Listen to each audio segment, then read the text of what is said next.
I think biology is such an interesting subject that I just love it when my students get it. I'm trying to share the same experience that I have had on a few occasions. And I think there's this moment, and I saw it the other day actually with some of the tutors that work with me in the Action Center. One of the PLAs said there's this spark, there's this something that happens between humans, between brains when you're trying to explain something complex. And you can see, you've got it, but they don't, and there's this spark that goes off. What is the difference between simple and stratified in any case?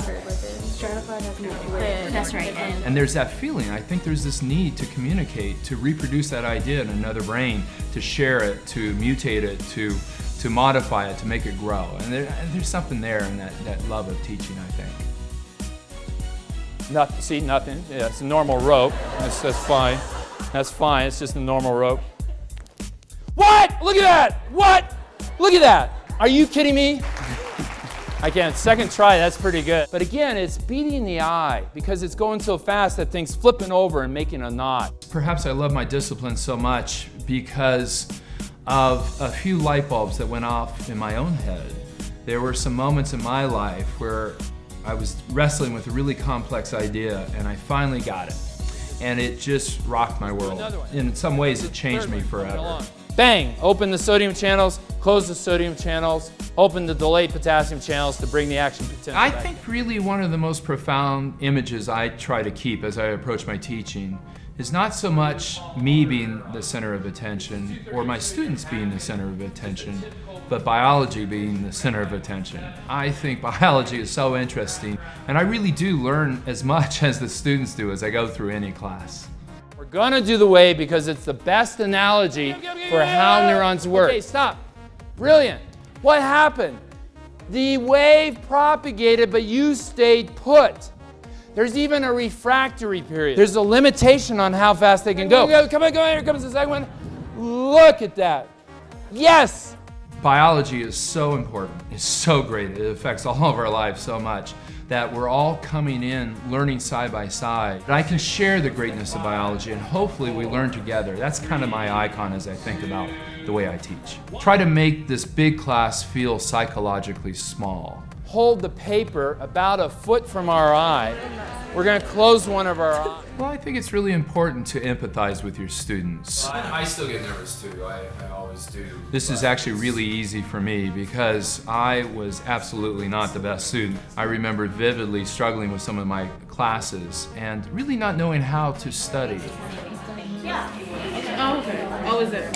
We can say what kind of format. So I started learning how to become an independent learner.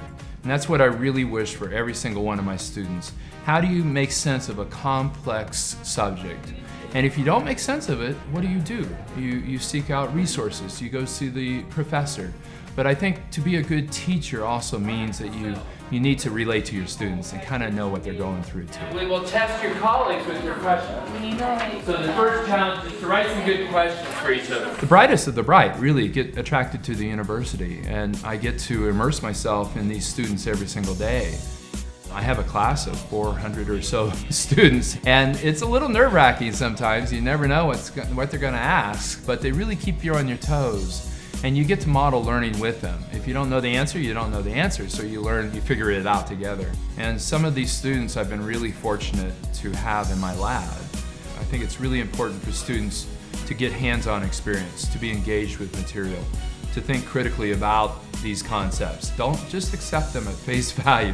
Get your hands dirty. Students truly do get to generate their own questions. They think about problems, they read the literature, and then 2 and 2 come together to make 5, and it sparks a new idea, and they develop a hypothesis, they develop a way to test the hypothesis, they develop experiments to do that, they analyze their data, they collect their data. Measure the humidity from the dry end over to the humid side. And I had They write up their findings, they publish. And they realize that it's messy, it's not real clean, but in the end, this is how information grows. This is where the creative spark comes from. I think I connect with my students because I don't think you can fake it. I think you have to be all in. and you have to really love what you do, and I absolutely love what I do.